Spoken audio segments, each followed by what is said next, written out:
Hello, everybody. Broadcasting to you live from the Orion spiral arm of the Milky Way galaxy, the solar system, planet Earth, North America, the United States of America, somewhere outside of Cleveland, Ohio, pseudo-specifically. My name's Brian Engelman. Today is Tuesday, September 30th, 2025, and this right here is Strictly Football, brought to you by the Unhappy Hour Sports Show on the New American Media.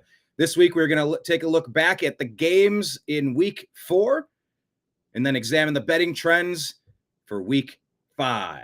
Without further delay, let's launch today's program. Hi, this is Eric Metcalf, and you're watching the Unhappy Hour.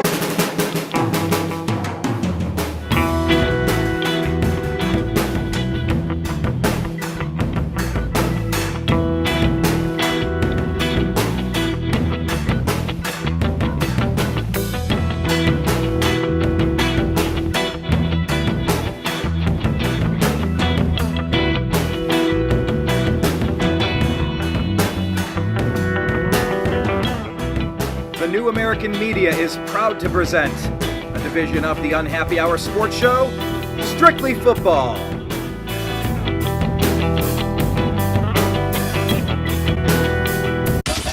It's the Unhappy Hour. Thank you all for being here. We would like to welcome Mike, Bara, and Jigba. Mike, you had quite the weekend, eh?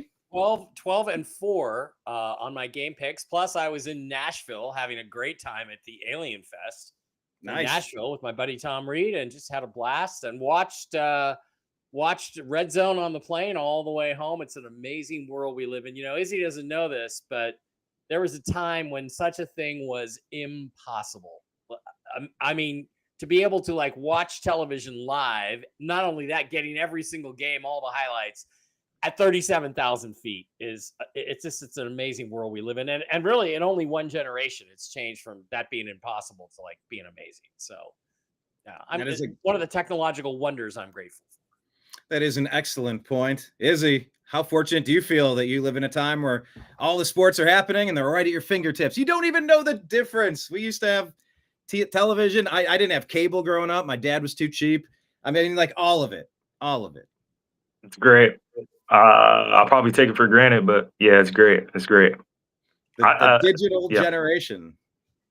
Jim remembers what it was like when you got 2 games in the morning and 1 game in the afternoon on Sunday, or the opposite way. 3 games if you were lucky. No, I used to sit by the old Muntz radio, and listen to the football games. Nice. We didn't have a TV. Well, we had a whole bunch of games this week, and I guess we should start diving into them. Take a look backward to look forward. Hey, look who's up first. Seahawks and Cardinals. 14 points in the fourth quarter for the Cardinals, but you got that last-second kick. Jason Myers blasted one to win the game.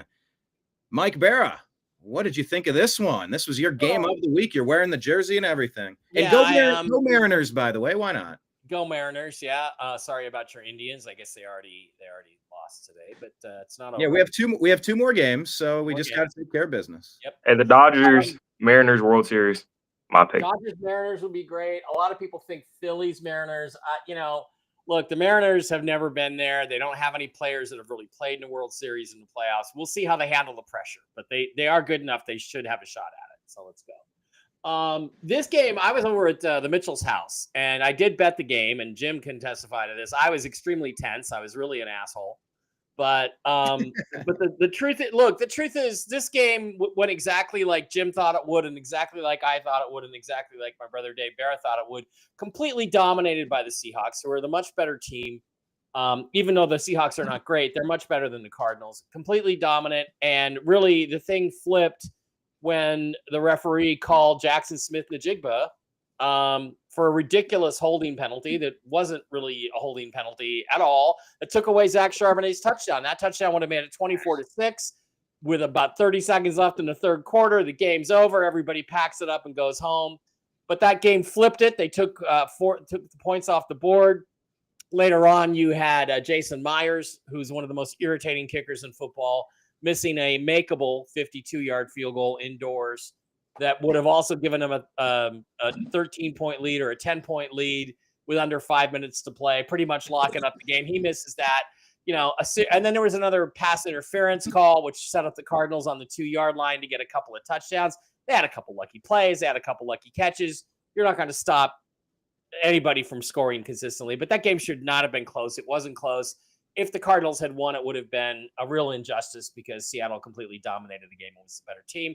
I got lots of little things to complain about. Please, God, stop giving the ball to Zach Charbonnet anywhere except between the tackles, because if you try to get him outside, he couldn't beat me to the corner, I don't think. And I'm 65 with a bad ankle, okay? He's too slow. He can't get on the outside. If you're going to run it outside, give it to Ken Walker. Ken Walker, the guy runs backwards sometimes more than he runs forward. God, would you just please stick your head down, go forward, and get the 3 yards, buddy, instead of trying to make everything into a 25-yard gain. But other than that, I mean, the team played solid. They got a little bit of a pass rush. Finally, Uchenna Nwosu had a couple sacks. Jim, I can't complain too much about it, except, look, Brian, here's the thing that irritates the shit out of me. A call like that, completely unnecessary, didn't really materially affect the play. I'm watching that, and I told Jim, and I'm sure Jim will have something to say about it. They only did that to keep a national TV game, the only game on Thursday night, competitive, so people wouldn't tune out in the fourth quarter. That's the reason they called that touchdown back.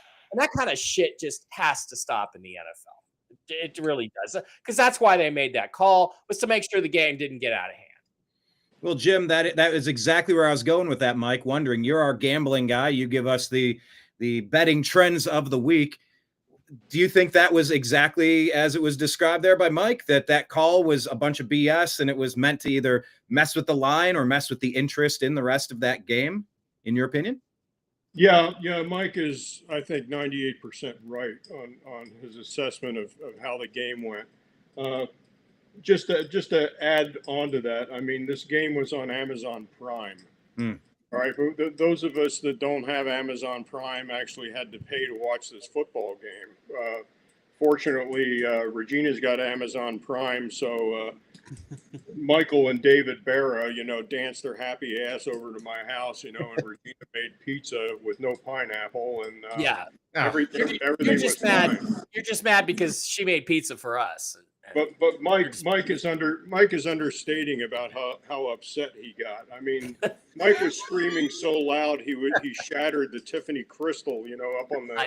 I scared the dog. I scared Lucy the dog. Yeah, I did. Yeah, but it was 100% Seahawks in the first half, and then there was a bad call, and our good buddy Jackson Smith-Njigba got caught on an open mic walking next to the zebra, and the glaring look that he got after he passed the zebra, I looked over at Mike, I looked to my left, and I said, Mike, this ain't good. This game's going to start spiraling. It's going to be the Seahawks' first Super Bowl after, when they played the Steelers. That's what it's going to look like. Yep. And it was, and we were. I looked at Mike and I said, "This game's going to overtime." Yep. Yeah, and you were right. And again, it's all manipulated by the officiating, which that's kind of shit just has to stop. And it doesn't just happen in our games; it happens in all kinds of other games too. There's 2 or 3 incidents like that, and it's just it was done to keep the game from getting out of hand. 24-6, everybody tunes out, game's over. 100%. Yeah, and the game was the game all of a sudden became watchable at the end of the third quarter. Right. But I won and I got money, so I got the twofer. Don't care. And a pizza and Amazon Prime. I mean, Regina's pizza. Regina Mitchell's pizza, by the way, is again the best pizza you will ever have in your life. And by the way, that is such a great name for a real pizza joint. Regina's Pizza. It flows. It's got a nice sound to it. Izzy, there was another crazy game. Your favorite team, the Dallas Cowboys. Man, look, I am on the record. Stop it with the stupid ties. Go to a field goal kicking competition, move it back 5 yards, and until somebody misses, somebody makes it. Call it a day. If you don't want to burn your players out and get injured, fine. You play one overtime round, fine. I get it. But turn it into a kicking contest. Izzy, you guys tied the Green Bay Packers 40-40 in the Micah Parsons rematch. What did you make of this one? Man, I don't know. It's just a wild year to be a Cowboys fan. It seems like every game's just no defense involved. One stat I'll throw out there is we have the highest ranked offense yards per game, number one, and we have the worst ranked defense yards per game, number 32. So kind of an idea how the season's going. The game though, it was a great game. Like the Packers and not the Packers, the Giants and Cowboys game 2 weeks ago. 40-40, very interesting. Dak Prescott played a hell of a game. Without CeeDee Lamb, 2 offensive linemen out, I'm surprised he played this good. And our defense is just atrocious. Like I said, Matt Eberflus, he needs to we need to either fire him or simplify the defense down. Our DBs seem to get fried at almost every play. I mean, we went up against the top 3 ranked defense in the Packers this week. Micah Parsons, when you have him on the field, statistically, you have a top 5 defense. And we ended up scoring 40 points against them. And there's really no world where we score 40 points and we should be ending in a tie, no less almost a loss.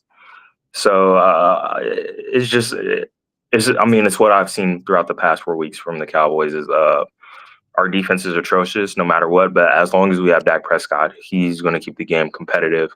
And in my opinion, he's a top 5 quarterback regular season. Of course, he has to shine in the playoffs, but I mean, a wonderful game from both quarterbacks and a wonderful game from George Pickens as well. He showed that he could step up as a wide receiver 1, which he's trying to prove this year because it's his contract year. And luckily, Jerry Jones said they're looking to re-sign him and Brandon Aubrey. So that's great.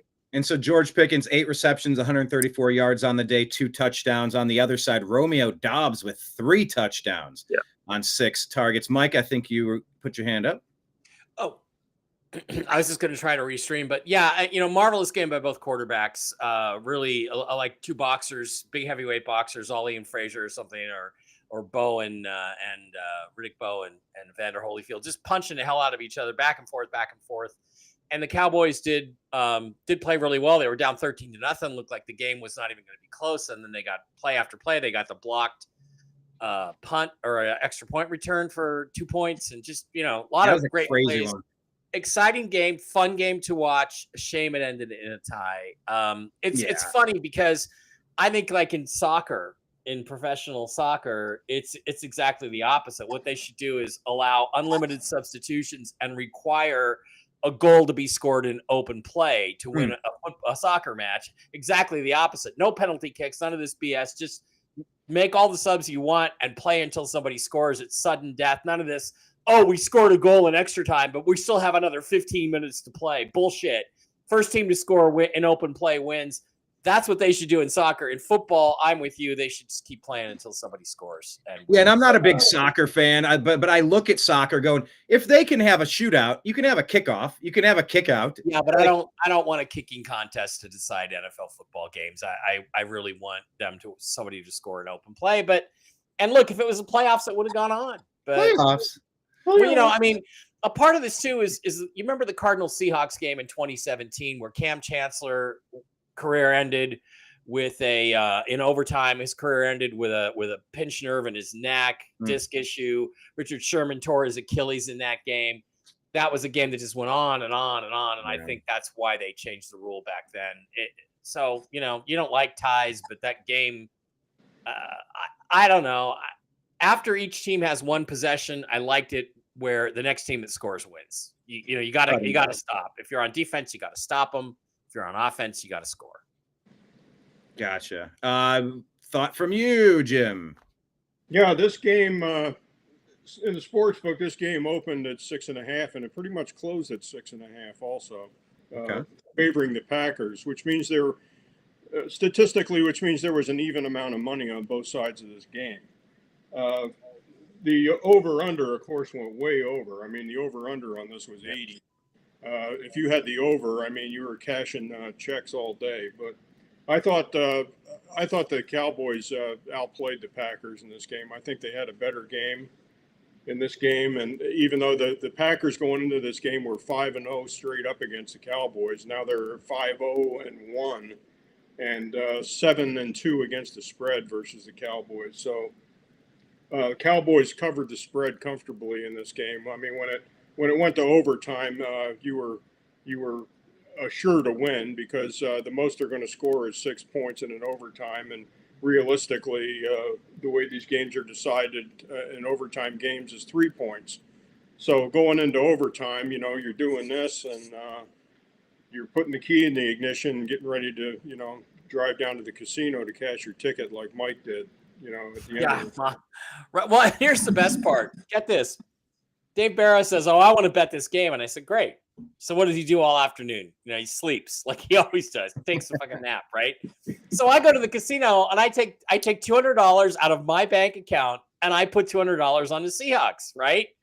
And I'm like, okay, fine. And then when it's over, he gets mad at me when I go collect the money because I kept all the money. I'm like, dude, you literally didn't bet any money. It's literally all my money. He wanted me to give him half the winnings. I'm like, Dave, if you're watching, you're nuts, okay? It was all my money. Bet your own money. What is wrong with people? Dios míos. Brothers, I tell you. Brothers. Marion said she had a few Cowboys on her fantasy league. Finally got her first win. Congrats. And she hated Me too. tie. Me too. Congrats to you. Yeah, I was 0 for 4 in my fantasy league. We're not going to talk about that. But Mike, you mentioned that it felt like a punch out, like it was like a prize fight. Yeah. Josh Jacobs, 2 touchdowns on the ground, 86 yards on the day, 85 yards for Javonte Williams and a touchdown. It was almost identical. Jordan Love was 31 of 43 for 337, 3 touchdowns, no mistakes. Prescott, 31 of 40, 319 yards, 3 touchdowns, no mistakes. Across the board, it was almost like 2 equal teams playing each other. And not surprisingly, you got a result that felt like you had 2 even teams. And that's what we got in that one. A tie. We'll see how that has playoff implications potentially as the season moves on. No, Micah neither. Micah. Didn't do anything. I said Micah Parsons didn't do anything either.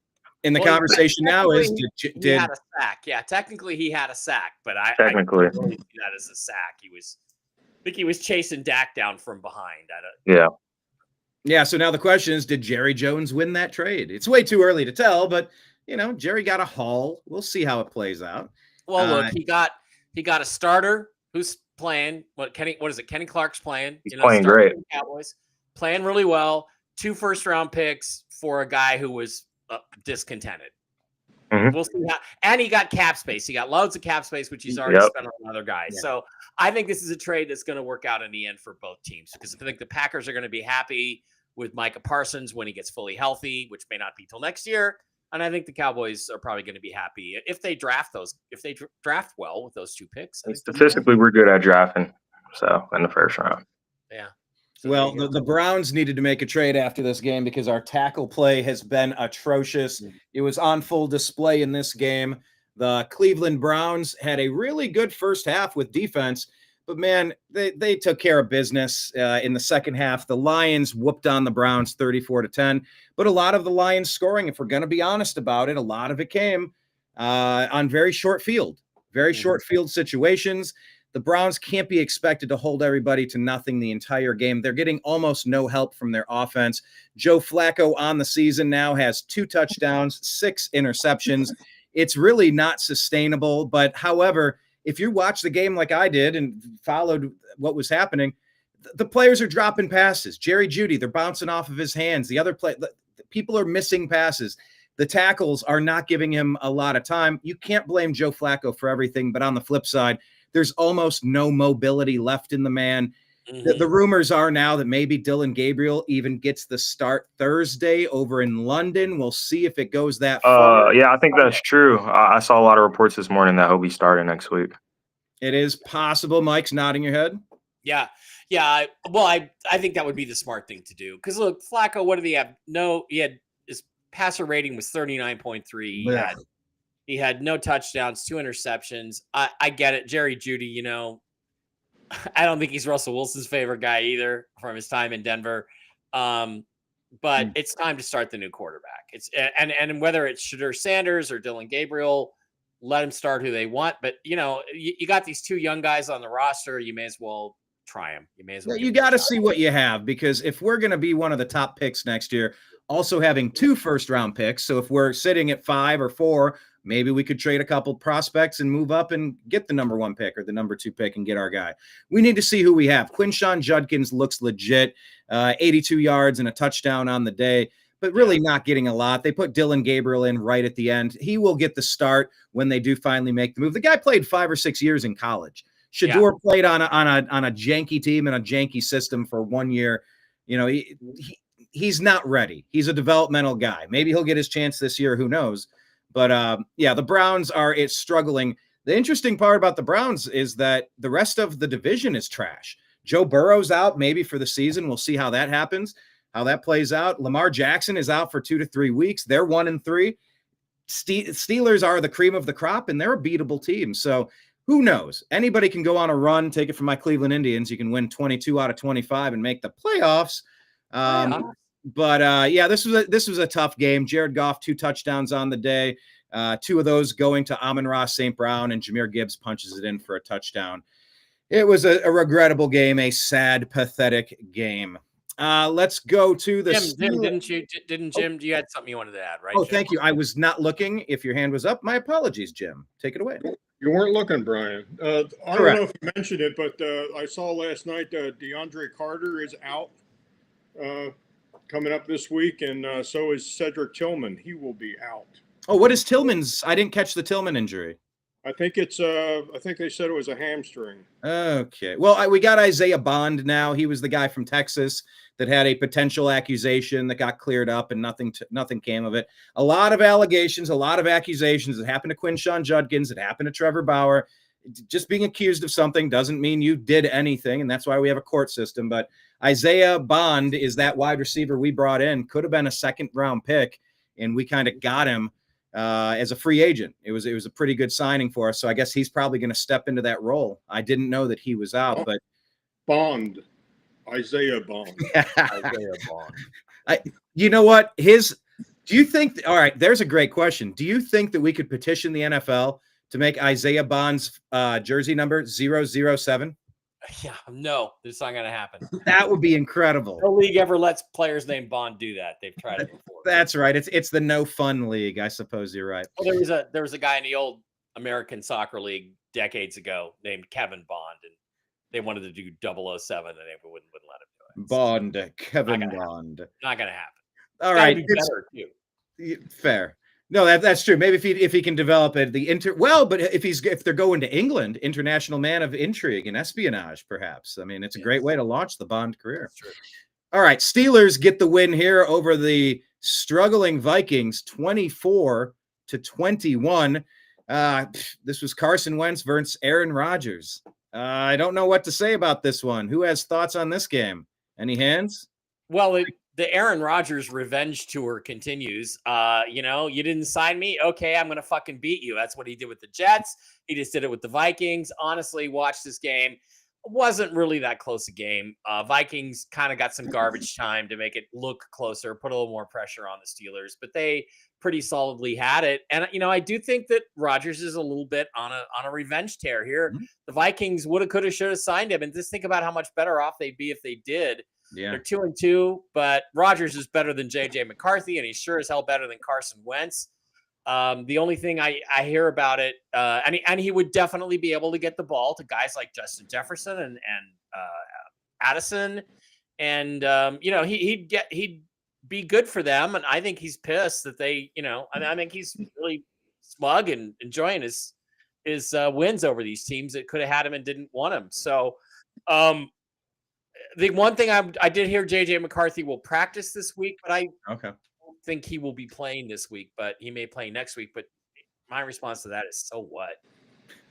Well, Aaron Rodgers wasn't totally garbage last year. He was on a very terrible team. He does have a little bit left in the tank. I mean, but look, the Steelers are doing what they normally do. Your boy DK Metcalf, 5 catches, 126 yards, and a touchdown with a long of 80. That was a big touchdown, yeah. That was a huge home run hit, and that's what you want when you sign a guy like that. And by the way, shout out to Kenneth Gainwell, who I had to plug in an emergency situation at running back. 2 touchdowns, 99 yards on the day. So kudos to him. Izzy, Jim, any thoughts on this game, or are we moving? 3, 2, 1. Yeah, well, I retract what I said last week. I think and Izzy will agree with this. I think the Carson Wentz interview is pretty much over. They pretty much needed to win that game, and then they could consider whether or not they want to stick with Wentz. But I think as soon as McCarthy is healthy enough, I think he comes back in the game. And you might be right about that. Well, here's another team that has a quarterback that might be injured. We're trying to figure out what's going on with this little guy, Jaden Daniels. We have Washington and Atlanta. Atlanta gets the win, a desperately needed win. Both teams are now 2-2 on the season. Michael Penix Jr. Threw for 313 yards, a quarterback rating of 126, 2 touchdowns, and 1 mistake on the day. Robinson and Algier rushing in for touchdowns. Drake London and Kyle Pitts catching them. And Marcus Mariota didn't quite have enough in the tank to get it done. Fellas, who has a thought on this game? Hand, anyone? I do. Actually. Mike. Well, I'm going to always have something to say about my guy. Michael Penix? Again, Michael Penix Jr. Again, look, he had a huge comeback for him. Mm-hmm. I don't think the Falcons are very good, but huge comeback for Penix. Played a much better game after that disaster game against Carolina.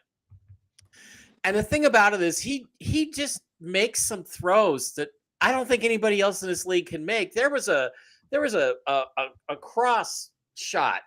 And I mean, about 25 or 30 yards downfield, just an absolute rocket off of his left shoulder with a defender like right in the path. And he just threw it so hard, the defender couldn't get there to get in the way. And it's like, I don't even see other quarterbacks even attempt throws like that. So the exceptionalism of his arm, I continue to see it. I continue to look for it. And you got to give the Redskins, the Commanders, whatever they are, a lot of credit for hanging in that game without Jaden Daniels. And hopefully he gets back soon because he was so spectacular last year. But Mariota played well. Falcons were just a little bit better. But Penix, man, you watch his highlights. He makes throws I don't see other players even attempting, including guys like Mahomes and Josh Allen. That one pass at this angle was just like, I'm like, wow, that was phenomenal. So good for him. And glad to see my guy continuing to develop there, coming back from last week. And he played at Indiana, right? He was the quarterback at Indiana. Where was he at? Yeah, he was Indiana, and then he went to Washington. Okay. Yeah, he had a series of injuries, which is, one of the issues with him in the draft, but he ended up going 8th anyway. So. Yeah, because I saw Indiana's doing well again this year. They're not a traditional college football powerhouse, but they're putting together a nice string of solid teams. Jim or Izzy, any thoughts on this game? Yeah, the Redskins opened at 2.5, and it was pretty much 2.5 all the way to the end of the week, which means there was even money on both sides of this. The total went way over. I mean, the total opened at 45.5 and was bet down to 43.5.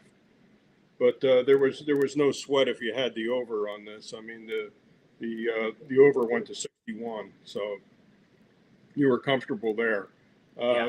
This was pretty much a corner football game for me and Mike. I don't think we played this game. Gotcha. Izzy, any thoughts, or are we moving on? No, not really. Okay. Bills, Saints. Bills took care of business 31-19. Josh Allen, 2 touchdowns on the day. On the ground, James Cook and Josh Allen punched it in. In the air, Khalil Shakir and Dalton Kincaid got it done on their side. Olave brought in a touchdown. And Kendry Miller on the ground for the Saints. Mike, that's your boy, Spencer Rattler. They're 0-4. The only comment is I'll continue to stand by Spencer Rattler as a guy who has a future in this league. I thought he hangs tough considering that he doesn't have much to work with and played a pretty solid game. He's not the reason the Saints lost. So good for him. He's starting to look a bit more like a professional quarterback. And I think he has a future, at least as a solid backup in this league and a sometimes starter, a Marcus Mariota type. So, and who knows what the upside might be if he gets some good players around him. So, that's what I take away from that. Other than that, Bills are the Bills. They're better. They played better. They won at home. What else can you say? Izzy, Jim, any thoughts on this? Jim has his hand up. Yes, sir. Yeah, now Spencer Rattler is 0-10 as a starter. Straight up. So, what Mike said about being a solid clipboard carrier, that's probably going to be the flavor of the day. But Mike was talking about betting this game and laying it opened at 16.5 and we bet to 15.5. And needless to say, the Bills did not cover in this game. And I hope Mike didn't bet it, but he didn't tell me. I did not. Good. I only bet one game, and that was the Thursday game. So Seahawks game. Yeah. Good. Izzy. Go ahead. The Saints are officially not the worst team in the NFL right now. So they're tied with a goose egg at the beginning. Izzy, do you think the Bills are going to be undefeated longer than the Saints are winless? Probably. Yeah. Probably, yeah. I agree though. Spencer Rattler, I mean, he's serviceable. I mean, he's doing his hardest with what he's got, and it's showing. So you could feel for him, but yeah, he'll probably be a backup. But yeah, a little bit of what would he do with more weapons, better team around him? Well, what would that look like? So it's just bad luck. To a certain degree, I know Flacco's not getting it done, but our offensive line is such a mess in Cleveland. Our receivers are dropping the passes. It's not all Joe's fault either. But at the end of the day, it's a results-driven league. Either you're part of the winning formula or you're part of the problem, and it just is what it is. Yeah, I don't think Rattler is the entire problem by any stretch, but 0-4, I'm struggling to figure out where they're going to get their wins this season. Another team struggling to get wins, Carolina Panthers. They dropped this one to the New England Patriots. Patriots improved to 2-2 on the year. Patriots win 42-13. Drake May, 2 touchdowns on the day. Travion Henderson getting a few more touches, not as many as I would like, but they took care of business, Mike. Patriots got the win easily. Yeah, back to reality for Carolina. That Atlanta game was a 1-game fluke at home. Patriots are not that good and walked all over them. Somebody posted, I think it was on Twitter X, that the Panthers got outscored 55-13 the first 2 weeks. Then 32-0 outscored the opponent the third week, and then got outscored 42-13.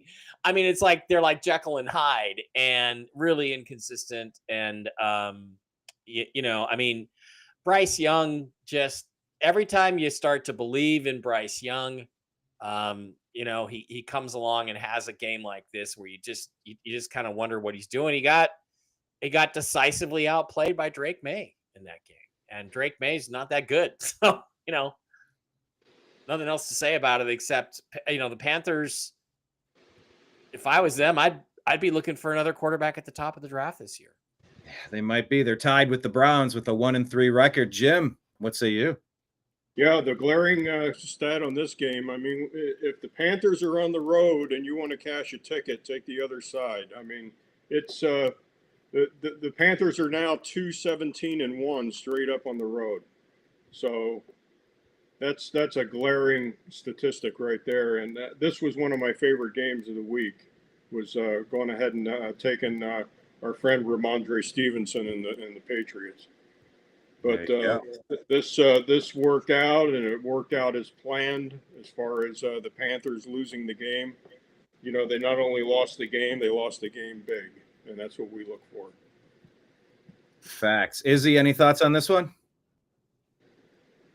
Yeah, probably just Bryce Young's not the quarterback for this team. He's just too small to make it. That's my opinion. Like I said before, if you're going to be that small, at least be Kyle Murray kind of fast. So, gotcha. Well, here's another one. They got a fresh quarterback in New York, and look at this. I did not have this on my board. I got rocked in my projections this week. I took the Chargers. I did not see this coming. The New York Football Giants, Mike, got this win. Jackson Dart did enough to get the win there. He had a rushing touchdown, a passing touchdown, and they played better than Justin Herbert and the Lightning Bolts. I did not see this one coming.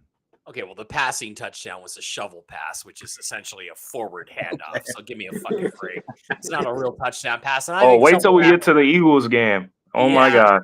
Oh yeah, Dallas got it. That's right. shovel passes should not count as touchdown passes. If it's not an overhand pass, it shouldn't be counted as a touchdown pass. And we should go back historically and look at every game and take away every shovel pass, which means that Peyton Manning did not throw 50 touchdown passes in that one game. Because remember that he set the NFL record with a fucking shovel pass. Anyway, again, this was a surprising game because Chargers they got banged up again. John Alt was their second left tackle. Their backup left tackle. He was supposed to be their right tackle. He came in for the other guy who got hurt in training camp. Then he went out in the first quarter. They couldn't block anybody. Justin Herbert, when doesn't have ideal conditions, Justin Herbert's just not that good. And that's kind of what we were looking at in this game. They couldn't really generate much offense. The Giants were at home. They played well enough to win. That's about all you can say about it. I do think I came away not really impressed with Jackson Dart. He made some plays because of his legs, and he's 22, and he's going to do that again. But they got a game in New Orleans this weekend. They probably will win that one. Everybody's going to get, Jackson Dart. They got rid of Russell. They won 2 in a row with Jackson Dart. Well, I don't know. With Malik Neighbors getting hurt, terrible injury. You better enjoy these next two, this last week and this week, Giants fans, because I don't think you're going to have a lot more to cheer about the rest of the year. That is exactly what I was going to say there. Torn ACL, a couple of really grotesque knee injuries, including DeJuan Jones. The NFL needs to do a little bit more to protect the knees of their players. Some of these are freak accidents. But yeah, Malik Neighbors out for the season, is he? Was that a home game? Yeah. That stadium, they got to fix that stadium. It's a lot of non-contact injuries that happen at that stadium, and it's just something with the floor. I don't know what happens there, but the most injuries come from there, non-contact at least. Well, I know what it is. It's they're tripping over Jimmy Hoffa, right, Mike? Yeah, different. That's got to be in one of your books, isn't it? Different stadium. They got to get in. They got to get in the end zone to trip over Jimmy Hoffa. Jimmy Hoffa. Oh yeah, that game disappointed. But yeah, this game, I don't know. The Chargers beat themselves up. Like I said, Jackson Dart, he didn't look that impressive besides his legs. And the Chargers, they have more opportunities. They could put more points on the board. I'll put it that way. And no Malik Neighbors, Jackson Dart's not going to look any better next week as he did this week. And remember, Najee Harris is out for the season. He's on IR as well. That's whatever. I got Amari Hampton on my team. Yeah, I got Najee Harris. This is why I had to I got Malik Neighbors as well, unfortunately, but I mean, it's whatever. It's brutal. Jim, any thoughts on this one? Yeah, well, in all honesty, Mike and I can talk about our one team straight bet on Thursday night. We both cashed. We both had the Seahawks. We gave up the 1.5. But this game killed my 5-teamer. When I lose a big ticket, I'll talk about it. This game did not go as scripted. The Chargers went into this game 8-0 straight up versus teams with a losing record. Harbaugh was 8-2 straight up and 7-3 against the spread versus rookie quarterbacks. And Harbaugh was 4-0 straight up and 4-0 against the spread versus rookie quarterbacks as the Chargers coach. And favorites of 6.5 points or more were 17-2 straight up going into this game. So this screamed Chargers, but I'll tell you what, the Dart had a good game and the Dart looked good. The Dart did it. Dart did it. For the Giants. Yeah, I see what you're saying, that they can get their win next week, and it might be a little bit of fool's gold. We'll see how it plays out, but I don't know. As a Browns fan, we're always going to be charting Jackson Dart. We didn't really have a chance to go get the kid in Tennessee. Cam Ward, but Jackson was there. We could have gone Jackson Dart, and we passed on him. So we're always going to keep our eye peeled. How's he doing? Did we make the right move? Should we have picked him up? Time will tell. Let's talk about this one. This is Eagles. Izzy, you started talking about it. We'll let you start this one. Eagles pulled this one out against the Tampa Bay Buccaneers. I, being a Cleveland fan, root for Baker Mayfield. I think he got a raw deal in Cleveland. Mike agrees. And, you can't go 4 games in a row where you're asking your quarterback to make last-minute game-winning drives to try to salvage a win out of the jaws of defeat. But this is the time it finally failed, Izzy. The Eagles in your division were able to pull it out and knock down my Buccaneers. The Eagles ranks this season so far, total offense 30th, total defense 22nd, win percentage tied for first. The Eagles, somehow I didn't watch the game. Of course, I didn't watch the game, but 31-25. Yeah, I mean, it's a good game on paper, but it's I don't understand how they keep winning. I'm not trying to hate at all, but Jalen Hurts, he had a okay game. Those 2 passing touchdowns or shovel passes from like the 5-yard line. And then to add on top of that, in the second half, he went 0 for 8, 0 passing yards, 0 completions, 0 touchdowns. And they still somehow won the game. And I was watching First Take the other day, and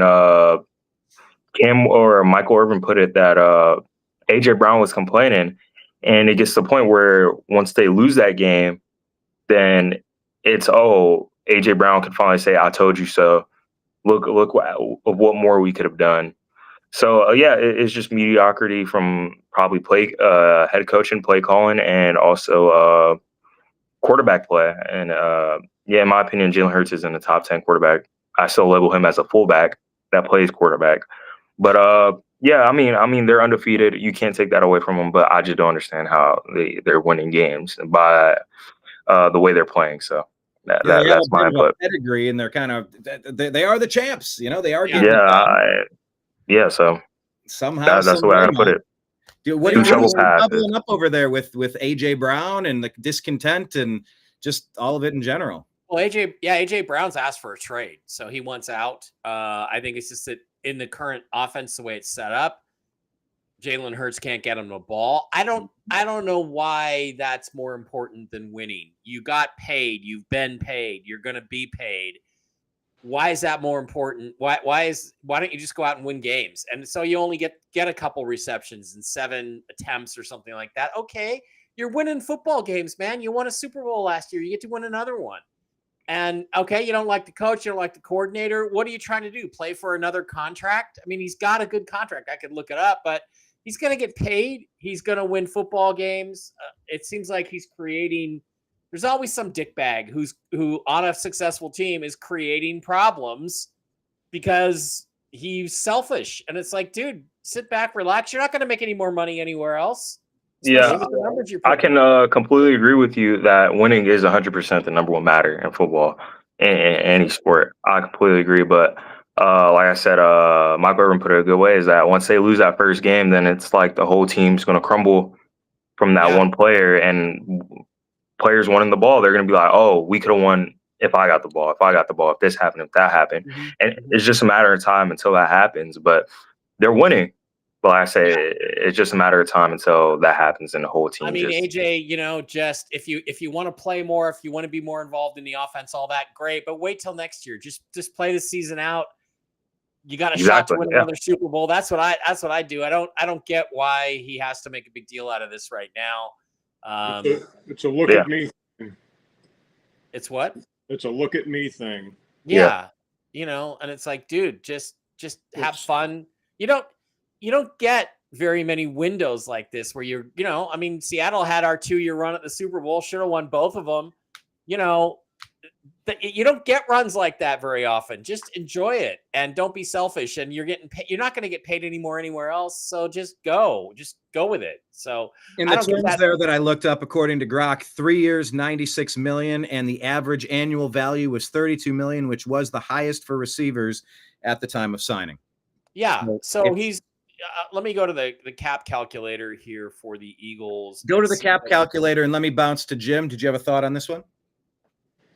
Other than Other than the fact this game opened at 3.5, it remained 3.5 pretty much the whole week. Which again, even money bet on both sides. The Buccaneers were 4-1 straight up against the Eagles going into this game, and I didn't play this game. I don't think Mike played the game either. But No. this was a game to watch. But the Eagles, just to add on, I mean, the Eagles, I think are they may not be great in any specific area, but they are a very complete team. I don't think they're weak in any area, and that's going to keep you in every football game that you play. Right. Yeah. And I would add in this game. I did actually watch this one. Emeka Egbuka and Bucky Irving, long touchdown passes of 77 and 72 yards. On broken plays, Baker is so good at just finding people rolling out, making something out of nothing. Just there's almost nobody better in the league at doing that, but it wasn't enough in this game. Mike, you looked up the. Yeah. By the way, I just checked his contract. He's only going to earn about 1.5, not even 1.5, about $1.2 million this year in salary. Everything else is already paid in bonuses. So that's why he's making a stink now. If he moves somewhere else, he can get a new contract with more money this year. I understand that now better.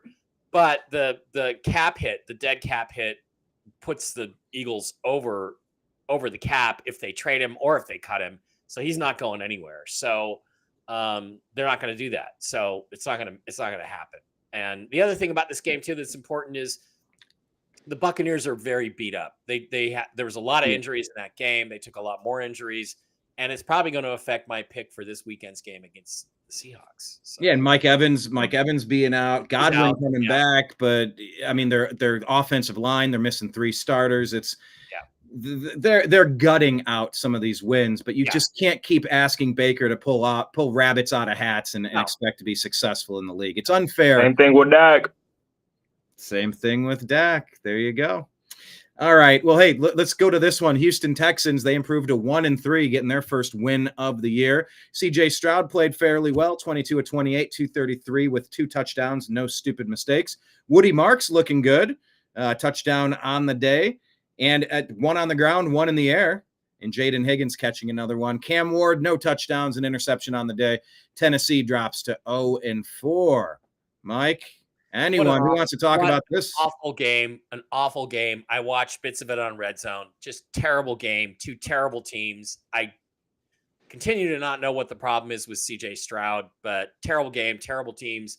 Neither one of these teams is going anywhere. I actually, on my way on Sunday morning, I drove right past the old stadium and the new stadium in Nashville for the Titans. And it's like, man, you got to make a lot of improvements if you're going to get at that stadium anywhere near field, because they're awful. Just wow, just awful. Just nothing to say about it. Yeah, and you just wonder if Cam Ward is the guy, or just can you even evaluate him based on the team being so bad? You can't evaluate that.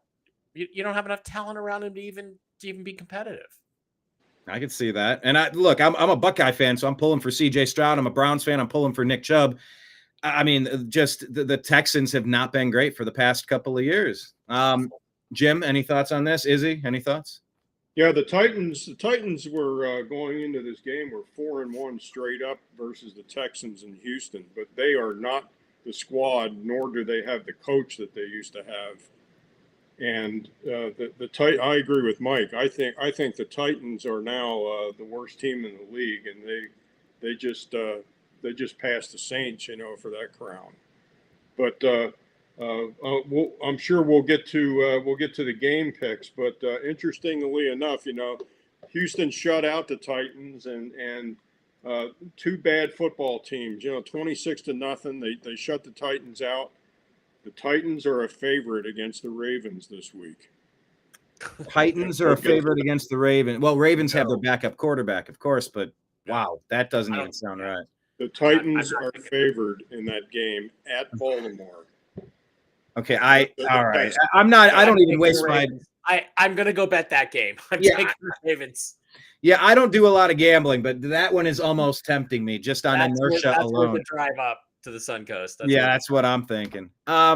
Izzy is off screen, so we'll skip over to this one. Rams Colts, 2 3-1 teams. The Rams improved to 3-1.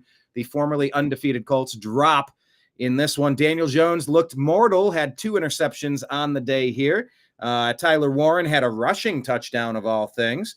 Pittman had a receiving touchdown as well. And then for the Rams, the 88-yard Tutu Atwell touchdown. That was a backbreaker. And Puka Nacua, man, is he stepping in. 13 receptions, 170 yards, and a touchdown on the day. Devontae Adams caught another one. Mike, the Rams. This should have been a loss for the Rams. I fucking hate the Rams. They always win. They always win 1 or 2 fucking games that they don't deserve to win. They didn't deserve to win this game. Adonai Mitchell gave this game away. He literally he's dancing, with the ball. I mean, come on. It's just stupid. I don't even want to know what to say about how being that fucking stupid. I had a parlay in for Adonai Mitchell touchdown, and I woke up to that. Oh my God. And then luckily another slip, I took his yards, he hit, but I had a touchdown for him, and that would have hit. And then I saw that. And then he got a holding penalty on Jonathan Taylor's 65-yard game-winning run, which was fucking fantastic. That was an amazing pinball wizard run. He's spinning and bouncing. An extremely marginal call that probably didn't even need to be called. Bails the Rams out. I don't know that it was I'm not going to say that it was fixed to make sure the Rams won the game or anything, but that call was completely unnecessary. It was unnecessary. A touchdown, give him the touchdown run. But Adonai Mitchell is the ultimate GOAT on this. Literally, you don't fuck around with the ball until you're across the goal line, Adonai. Okay, they teach you that when you're 9 years old or 8 years old and you start playing football. Leon Lett. It's the Leon Lett rule. We know better. We don't exact. Well, but no, most kids these days don't know who the fuck Leon Lett is, right? Yeah, we got to test this theory. Ez'Ryel Robinson. Do you know who Leon Lett is? Nope. You're a Cowboy fan. You Dallas Cowboy. Not one of the. I'm probably too young. I don't know. Not one of the smartest Dallas Cowboys of all time. Let's put it. He was going in with a touchdown and he put the ball out and then the Tutu Atwell touchdown, just a complete coverage breakdown on the next play. It's like an 18, 20-yard pass turns into an 80-yarder for a touchdown. Just pure fucking luck on the Rams' part. It was a snow game too. Leon Lett. Just YouTube Leon Lett in the snow. Yeah, Izzy, please do that. Look it up. Yeah, I would play it if we wouldn't get dinged, lose for a copyright. But now Leon Lett made a lot of great plays in his career, but he made a couple of not very smart ones. But anyway, but yeah, my input on the game, like I said, I'm high on the Colts. I expected them to win. I knew it was going to be a close game, but yeah, Adonai Mitchell, he just sold the game for the team. I don't know what happens in the locker room after that, but hey. Puka Nacua, he's amazing. Mm-hmm. My biggest thing about Puka Nacua is he's a 5th round pick. Yes, it could be a hidden gem, but Sean McVay, does he have a system for the wide receivers? Because we saw that Cooper Kupp in this system with Sean McVay, he thrived. He won the Triple Crown. Now Puka Nacua is on pace for 2,000 yards. It's like, does he just find a way to get whoever the receiver is the ball? And it's also a match made in heaven. Fantastic. Yeah, I was going to say it's a match made in heaven to have Matthew Stafford giving the ball to those playmakers. But yeah, I feel like it's a system for those receivers. Well, but yeah, great game. Regardless of what happened, great game with Puka Nacua. Matthew Stafford played great. Daniel Jones, 2 interceptions, but it's still a winnable game. But a lot of pressure caused by that D line. A test game for Daniel Jones, in my opinion, but wonky game. I would say a great game, but wonky. Mike and then Jim. Mike, you were trying to follow up just real quickly. Yeah, McVay knows how to find guys that run routes extremely well that fit his system, and he made Cooper Kupp into a great player. Cooper's not the player that he was anymore. And he replaced him with Puka Nacua. As Cooper Kupp starts to go down and get injured, he gets Nacua and comes along and replaces him in the exact same role, even more effective maybe than Cooper Kupp was at his peak. And he just knows how to find these guys that are so quick in and out of their cuts. And that seems to be what makes a difference. And great coach, but should have lost this game. And I'll say some of that as well. Like you look at the Cleveland Guardians in the playoffs now, and We traded Shane Bieber at the deadline, and it's just we keep finding a way to get pitchers. They were on a streak of like 25 games that they didn't give up more than 2 runs. That's how we went on that run, not because we were hitting 12 runs a game. It was because our pitching was holding the other team to almost 0. It's almost what the Browns are doing on defense, but we're getting no help from the offense. Jim. Yeah, Donnie Mitchell. I mean, a long lost relative of mine. I mean, if you but Jim, can he make a pizza? Can his family? Can his significant other make a great pizza? Donnie Mitchell McJigba is Jim's cousin. He can't make the pizza, but if you Izzy, if you just Google Deshaun Jackson, Philadelphia Eagles. Deshaun Jackson is the one. I've seen that one. I've seen that one. Initiated this. This is right out of the Deshaun Jackson book. And if you don't learn from anybody else's mistakes, you're not going to get any better. I mean, this was just a total showboat move. The Colts could have went 4-0 in the season. Huge. I mean, it was just terrible, as Charles Barkley would say. Terrible. Terrible. Let me ask you this, guys. Do you? I think you have to bench a guy that does something that stupid. Yes. I wouldn't have him in the game. I would have sat him. You would have been out of the game. The day I become a coach. If I'm the owner, I might even have fucking cut the guy or at least suspended him for a couple weeks without pay or something. It's like you gotta send a message that you have to know the fucking rules. Look at the Seahawks-Steelers game. Would the Seahawks have beaten the Steelers if that guy realizes that a kickoff is a live football? How do you not know that rule if you're a professional? Did them next game. They don't play the next game. It's that simple. Well, to his credit, he stood up and he gave the locker room interview. As uncomfortable as it was, there was a lot of lip rolling in that, and you could tell he was just uncomfortable, and he owned it, but he didn't have really a lot to say about it. All I wanted to hear from him was, "I'm sorry I showboated," because that's exactly what he did, and he cost the team the game. I got a story to tell you guys. A little homily. My dad was a senior engineer at Boeing, very high up, executive eventually. And there was an engineer that I worked with when I went to Boeing, and I forget his name. It was Jim something, not Jim Mitchell, but something like that. And he was really nice to me. Like I was just a draftsman at the time. I wasn't even a structural engineer yet, and he was super nice to me.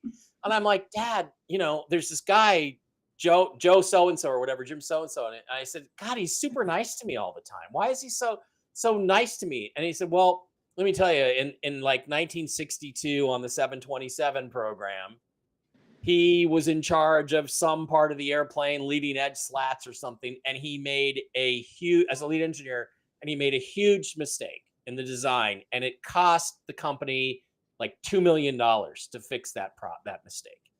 And everybody wanted my dad to fire the guy. And my dad said, I'm not firing him because you know what? That guy is never going to make a mistake like that again. And that's why this guy was so nice to me 20 years later or whatever it was. And so I guess you can look at it from that perspective now that I think about it. You got to look at it and say, well, this guy's never going to make a mistake like that again. So maybe that's what they're doing. I don't know. Yeah, it's I went back to watch it again, and I mean, just it was right there. He just fumbled the bag right through the end. I've seen people drop it before the end zone. I've seen people put the ball out and get it knocked out. Rarely do you see him just kind of like throw it through the end zone like that. My favorite is the one where the guy tosses it up over his head when he's on the 2-yard line. Yeah. Oh, touchdown. Yeah, you got to go 2 more yards, pal. My heart yearns for the Barry Sanders days where you take it into the end zone, it's a touchdown, you just hand the ball politely to the referee, and you move back like you act like you've been there before, Yeah, Walter Payton was good at that too. Yes. Exactly. Bring some of that professionalism back. Well, look, this game's hurting me. The Jacksonville Jaguars, they improved to 3-1. Why does it matter? I know the Jacksonville Jaguars first round pick. They're supposed to be 1-3, but somehow they're 3-1. It's making that first round pick look like shit. And the banged up 49ers drop this one. 21-26. Jacksonville gets the win. Izzy first. I had Jacksonville winning. I told a lot of my 49er friends, I was like, Jacksonville is going to win this week. It's finally the 49ers time. Even Mike said it. He said how long can it be with all these injuries that happen, especially losing Nick Bosa last week, until they get their first loss? And I expected it to be this week, and I was right. Brock Purdy had 2 interceptions, bad plays, just one straight to the defensive guy, another one a bobble pass by Christian McCaffrey. But Christian McCaffrey is the backbone of this team, and I think that's been obvious for the past 2 years. No George Kittle, no star receivers besides Ricky Pearsall, mediocre. I mean, who else? He'll put up those numbers if you're going to get him the ball. I mean, he's an NFL wide receiver. But yeah, if you're a team like the 49ers, you shouldn't be losing to the Jaguars, but the Jaguars have pieces enough to beat the 49ers. And yeah, people were calling for Mac Jones to be starting again. It's kind of funny what's happening there. I do believe it's a system quarterback thing with the 49ers. But yeah, Travis Etienne putting in 124 yards and a touchdown on the day. Him solidifying his running back career there has really helped the Jaguars out, even though you didn't get a lot on the day, only 174 yards, 1 touchdown, no interceptions from Trevor Lawrence. And you look at Travis Hunter, only 5 targets, 3 completions on the day, but they found a way to get it done, Mike. Yeah, Travis Hunter needs to get the ball more, but watching Santa Clara lose this game, it was pretty obvious, I think, fairly early on that Jacksonville came to play and was going to give them a game and took it right in their face, and just too many injuries. It's not going to get better. Brock Purdy hurt himself again, and he's kind of like not practicing, and then Mac Jones is also injured. So I think the 49ers have some struggles coming up. This is going to be a tough part of their schedule, and the Jaguars weren't coming in there to lose. They came to win. They came to play. They're not great, but they were good enough to give them a game, and 49ers just couldn't overcome it. So it's good for Jacksonville. Mr. Mitchell, anything? Yeah, the Jaguars going into this game were 0-4 straight up against the 49ers. I'll eat this one again. I mean, I went ahead and I took the 49ers on a straight bet, tried to double down after my 3-team parlay tanked. So I'll take the loss on this one also. Mike and I think we had this at the beginning of the season. What Izzy said, I think they probably rushed Purdy back too fast. They probably should have stuck with Mac Jones going ahead and playing.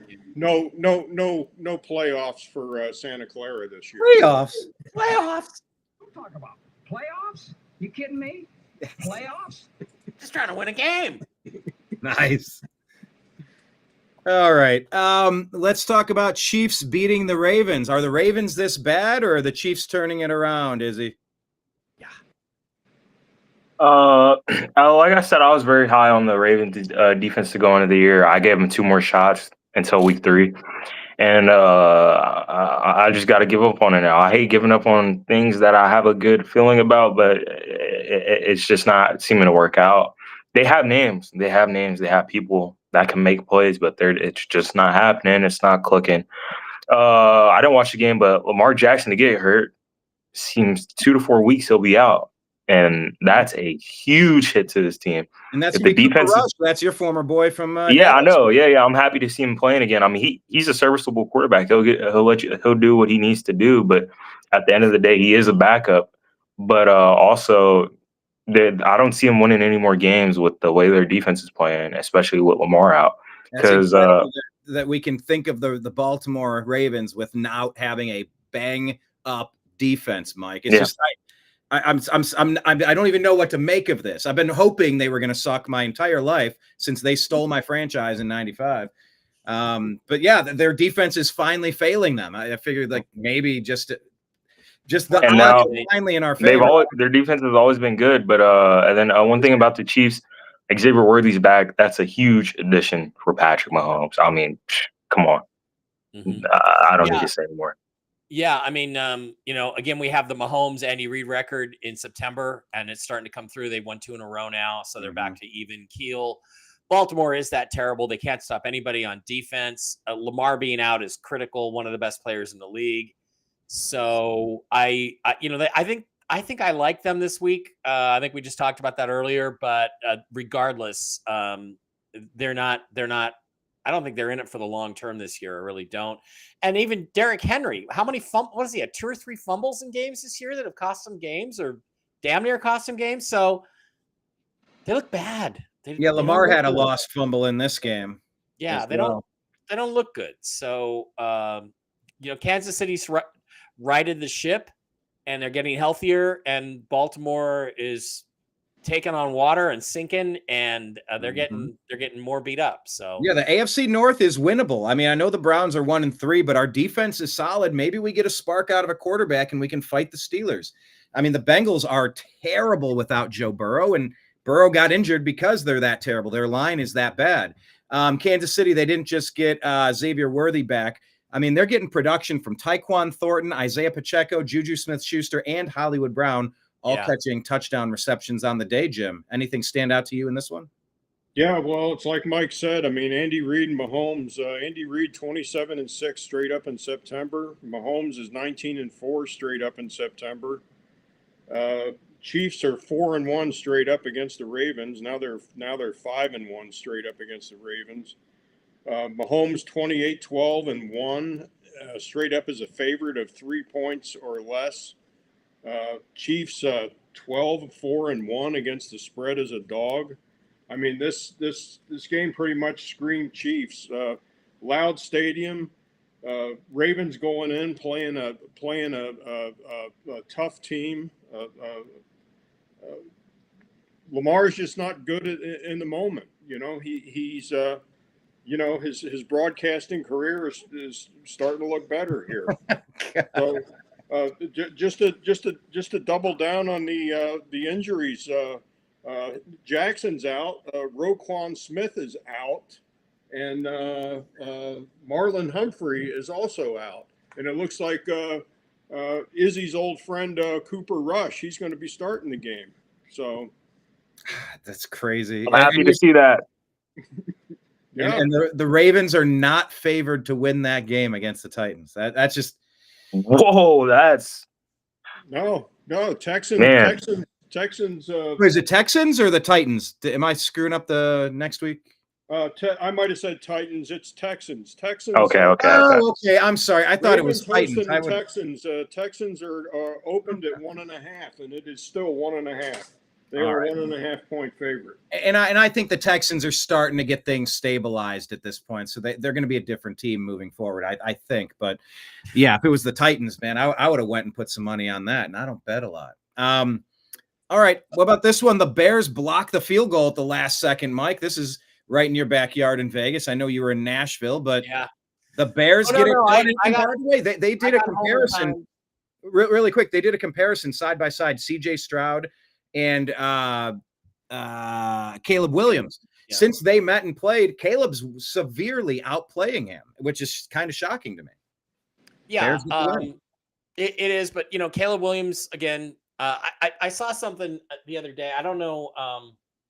He's got his touchdown. I think he's like 28-8 career touchdown to interception ratio, which is fucking phenomenal. Yeah. And again, he wears nail polish. He cries to his mom when he loses sometimes. Is he going to perform with Bad Bunny at the Super Bowl halftime? We didn't even mention that. Go ahead. Yeah, let's not talk about that. But the thing is that he's good, and he makes phenomenal plays, and he makes occasionally phenomenal throws. And I think and the other thing too is he seems genuinely to be dedicated to getting better and playing the game the right way. And people that want to crucify this guy, look, Chicago, you don't want him. I'll take him in Seattle. Okay. You don't want him.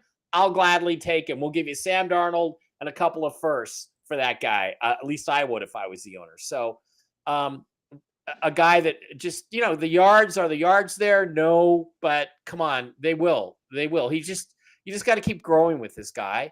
And, Geno Smith, again, just being Geno. 3 more interceptions, making really bad decisions, especially under pressure. This is what we've all seen for years. I don't understand the Geno stands. I get ripped on for being a Russ stan, but I don't get the Geno stands. I never have. And it's like, Pete Carroll's already wearing thin out here in the desert. People are already complaining about him. And, Pete's always got to have 2 things. He's always got to have a teacher's pet. He's always got to have a scapegoat. And Oh. Jackson Powers Johnson is the scapegoat right now, and Geno Smith is the teacher's pet. And I see the same shit here in Vegas that I saw with Pete Carroll the last 5 years in Seattle. It's not going to end well here. I got one thing. None of you guys have TikTok, right? Shit. I have TikTok, but I don't post very often. All right. So there's a thing going on with my like Gen Z. So there's these memes called Visual AI, where like say if a player has a bad game, they could cover the like whatever video they want. They could put like say Derrick Henry over the person, and like whatever the person's doing, Derrick Henry will be doing it. And like pretty much if you have a bad game, they put out a video. They'll put out a video of like whoever had a bad game, and now it's like if you see your fantasy player or one of your players from a team that you like on a Visual AI, that means that it's a pretty bad day for you. It's pretty funny videos, I can't lie. Well, is it funnier than Jim showing you he has the original TikTok? Yeah, that was funny. Yeah, the original. But, Bravo on that. And by the way, talk about people having a bad day. Talk about someone who had a great day. Your boy, Ashton Janty. He's finally standing up like Michael Myers, 3 touchdowns. I was 1 week shy of his 100-yard game. 1 week shy. I said it last week he'll do it, but he got it this week. Yeah, Ashton Genty, he's going to be great. Like Mike said, Mike said last week, just keep giving Genty the ball. Even behind that O-line, you got to give him the ball. And Geno needs to go. I don't care what it is. Good rhyme. Visual AI MVP of the year, Geno Smith, 3 interceptions, back-to-back games. If I'm not wrong, maybe Pete can trade for Russ. Pete can trade for get him back. I don't know anybody. I saw Jameis in the talk. Somebody get somebody, but Geno Smith is not the answer. And yeah, like you said, the teacher's pet. I don't think Pete Carroll cares. He's going to keep rolling them out there, but I mean, you got to learn. This team could win a lot more games, but yeah, the Bears are looking good. Caleb does want to get better, and that is the kind of NFL player he is. And hopefully we see him get better. He's one of those passing archetypes where he looks great. So I feel bad for Max Crosby. I mean there was talk on the Cowherd show last week that some team might make the Raiders an offer for Max Crosby. Cowboys, we got the picks. For a couple of first stringers, but I mean they need to do something about quarterback. Whether it's to bring Jamarcus Russell out of retirement, or dig up Daryl and Monica. I mean, one or the other. I mean, it's just bad. Kenny Stabler. Guys, they could actually trade Max Crosby. The Raiders could. And they could. Save space under the cap. They actually could do that. So, which is weird because he just signed that big, huge contract. But yeah, and Pete Carroll, look, I'm going to tell you something else that you don't want to know about. That's a little edgy here, but Pete Carroll does not like white defensive ends. He doesn't. He's never, when he in Seattle, if he had them, if they were on the roster, he got rid of them. All of his defensive ends are always black guys. He looks at them as more athletic or something. So don't be surprised if Max Crosby, if the Raiders are out of it at the trade deadline, Dad, don't be surprised. Cowboys, cap and capital. Yep.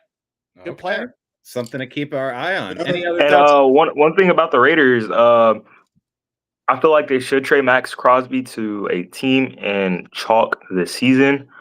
Get a quarterback to line back up there, and there's some great quarterbacks that they could get, but I say they chalk this season, try to get a top 5 pick. It's not going to work out with Geno or Pete Carroll. So and save Ashton Genty for this year. So you're saying the Raiders aren't going to the playoffs? Playoffs?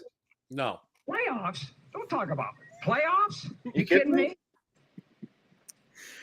Who's trying to win a game? Here's 2 teams that might not make the playoffs: the Dolphins and the Jets. Somebody had to win Fiesta. Dolphins get the win, but they lose their star wide receiver for the season. Mike, what did you think of this? Well, first of all, I'm ashamed, but yes, I watched that game yesterday. Hey, football's football, Tyreek Hill, that's a shame. It's a terrible injury. He did apparently have successful surgery, and they do seem to be optimistic he'll be back. next year. This is a guy with a really screwed up life. So, I mean, what does he have? Like 8 or 9 kids or something now? He's paying millions in child support. He's going to, if he doesn't straighten something out in his life, he's going to be broke in like 2 to 3 years after he's done playing football, which would be a tragedy given how much money he's made and how great a player he's been. So I'm rooting for Tyreek Hill on a personal level to get everything together. But that was a terrible injury, and but apparently it's not as terrible as it looked. They're gonna get him fixed. But the other thing too is that two very terrible teams. I think Mike McDaniel's a horrible coach, and Justin Fields. It's time to just admit he doesn't have any feel for the passing game. He never will. He's had 5 years to pull it together. He just doesn't. And he just can't produce in the passing game. And so it's time for him to move into the backup quarterback spot, the spot guy, the occasional guy, the guy you run a package for, the guy you do the tush push around. He can make plays with his feet, but he's just not effective through the air. And I loved him in 2021. He was my favorite quarterback because of all the big games he played in and played so well. But whatever he is, it just doesn't translate to the NFL level in the passing game. It just to defend him a little bit, being a Buckeye guy, he was 20 for 27, 226, not mind-blowing, but he had a touchdown, no stupid mistakes. He also rushed 7 times for 81 yards and a touchdown. So, I mean, he wasn't the worst. He wasn't the worst, is he? What did you take away from this game? I watched a little bit of it. I had Garrett Wilson on my fantasy team. Yeah, I mean, like, for the stat watchers, yeah, Justin Fields didn't have a bad game. He can make some better plays, though. Yeah, I can't say that. Better reads, better plays. But, yeah, no Tyreek. I saw the injury. It's pretty gruesome. Dislocated knee. He's out for the year. That's a huge hit to the Dolphins if they really want to do anything. yeah. And, yeah, I mean, there's just not a lot. I feel like the Jets' offense could be a lot better. They're playing kind of like Madden, where they just hand the ball off, running with the quarterback, hand the ball off, pass it, short pass, short pass, short pass. You got to spice up the offense a little bit. I mean, they are playing to their strengths. I can accept that, but yeah, maybe try something different. But yeah, I highly doubt either of these teams are going to make the playoffs, especially with the loss of Tyreek Hill. So. Yeah, I mean, it was an okay game. Kind of a sore to the eyes if you watch it. I would recommend to watch that game. Jim? Yeah, the best thing about this game was the Dolphins' black uniforms, for Christ's sake. I mean, 86-degree weather and all the humidity. They couldn't save it till October. I'm sure that made the team feel a lot better. Yeah, I know. Yeah, there's nothing like wearing a black uniform and a black helmet. And well, it's not like it was sunny, though. And of course, Mike texted me and said, "But it's a night game, Jim." It is a night game. Come on, wasn't that bad? Those aren't LED lights, up on the stadium. That's true. They're 100,000 candle power, but the Jets are now 1-11 straight up in Miami. This was my second best game to bet. Nailed it. I didn't have the guts to pull the trigger, and I could have got even. And after when I sat and watched practically the whole game, and I kicked myself in the ass, saying, "Man, you could have got even this week. Just bet the game, bet the game." The Jets were 0-10 going in this game, and now they're 0-11. Yeah, outsmarted yourself. Just screamed Dolphins. This game screamed Dolphins. Yep. Well, you mentioned 0-11, and I wonder if that's what's going to happen to the Cincinnati Bengals without Joe Burrow. They get dropped 28-3, Mike. This thing was an absolute blowout. What did you take away from this? R.J. Harvey, the backup running back, soon to be the starter. He played pretty well, a couple of touchdowns on the day. J.K. Dobbins did all right as well. But, man, what do you make of this? Look, the Cincinnati Bengals in the Jake Browning era have now scored 3 points and 3 points. Okay. If you want to save your season, go get a quarterback. Don't not some guy on your, look, again, Russ, probably you could go trade for him, somebody else. Now, with that offensive line, I don't like his chances much, but I think at least Russ could get the ball to T. Higgins and Jamar Chase and those guys. They got all this money and talent invested in their receivers. Go find a quarterback that can sling the ball. Russ, Kirk Cousins, anybody. Go find them. Go get them.